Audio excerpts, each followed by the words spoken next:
ለመጥፎ ሰው መልካም ውለታ ተመዋል ለተከበረ ሰው ለጥሩ ሰው አርቆ ለሚመለከት አገራዊ ለሆነ ሰው መጥፎ ውለታ መዋል ይሻላል። መጥፎ በጥሩ ይመለሳል። ሰይድ ዑመር ሶስተኛው ንጉስ አንድ ንጉስ አሽከር ይልካል። ንጉስ ለንጉስ እንደዚሁ ባሪያቸው አለ። ባሪያቸውን ይጠሩታል። ባሪያቸው እንደተንጋለው ተኝቷል ተዝናንቶ እሳቸው ይጠሩታል። ለበይክ አይልም፣ አቤት አይልም። እኔ እጠራሃለሁ አንተ እማትመልሰው ለምንድን ነው አሉ። ሕልሙከ የአሚር አልሙእሚኒን አለ። መልካም ሰው ነህ፣ ጥሩ ሰው ነህ፣ መቼም ምንም አታረገኝ ብዬ ነው አለ። ስለመሰከርክልኝ ነፃ አውጥቼሃለሁ አሉ። ነፃ አውጥቼሃለሁ። አንበሳ አንበሳን አይበላም፣ ተሁላ ተሁላን አይበላም። ተጎሳው ሌላ ያለ ነው የሚያጠቃው። የሰው ልጅ ምን ሆኖ ነው ሰው የሚገለው? ምን ሆኖ ነው የሚዘርፈው? ምን ሆኖ ነው የሚያፈናቅለው? ተማርን የምንለው ሰዎች ትምህርቱ የት ላይ ነው? ትምህርት እኮ እውቀት ማለት ነው። እውቀት መጥፎን ነገር ጥሎ ጥሩ ሊከተል ነው። የራሱን መብት አስከብሮ የሌላ ሊያከብር ነው። የራሱን ሃይማኖት አስከብሮ የሌላን ሃይማኖት ሊያከብር ነው። እንዳው ዝም ብሎ ንባብ የሆነ እንደሆነ ከንቱ እውቀት ነው፣ ከንቱ እውቀት ነው። ተማወቁ አለማወቁ ይሻላል ብሏል። መሃይም ነው ያወቀው ሰው መሃይም ነው፣ አዋቂ አይደለም ብሏል ኪታባችን። ተግባር ላይ ታውዋለ ያስፈልጋል።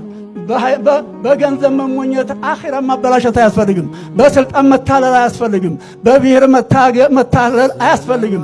ቀጥታውን የእስልምና ሃይማኖት ይዘን እዛው አላህ ጋር እንድንገናኝ ነብያችን ፊት እንድንገናኝ አደራ ላለው ዝም ብሎ ሰው በሰው ተጫውቶ ሰው ሰውን በድሎ ሰው ሰውን አታሎ ሰው ሰውን አሞኝቶ ሰው ሰውን በድሎ የሚቀር ነገር እንዳይመስለን ማወቅ ያስፈልጋል። ሰውየው አውቆ ይሄድበት። ኩፍር ይጠቅመኛል ያለኝ ከፋረርና ይለይለታል የቂያም ቀን። ወንጀል ይጠቅመኛል ያለ ሥራ ወደፊት ያገኘዋል።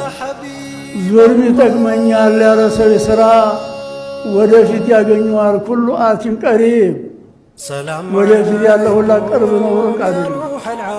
ያለፈ ነው እንጂ ሩቁ ወደፊት የሚመጣ ነገር ሁላ ቅርብ ነው። እዚሁም ዱንያም ላይ ያገኘዋል፣ አኺራም ያገኘዋል፣ ቀብርም ያገኘዋል። እዚሁም ዓለም ላይ ስንት አይተናል በኛው ሕይወት እንኳን ከኔ በላይ ያሉ የለም ያሉ ሰዎች፣ አዋቂ ነኝ ያሉ ሰዎች፣ በሀብታቸው የተንበራጠቁ ሰዎች፣ በዙልም የፋለሉ ሰዎች ምን እንደተሰሩ አላህ ምን እንደሰራቸው አይተናል። መቼም እዛ ዓለም ስንፈጠር ለመኖር አልተፈጠርንም፣ ጊዜያዊ ነው እና ያ ጊዜያዊ ለሁሉም ተስተካክሎለት በጥሩ ኑሮ ማየት ነው የምፈልገው።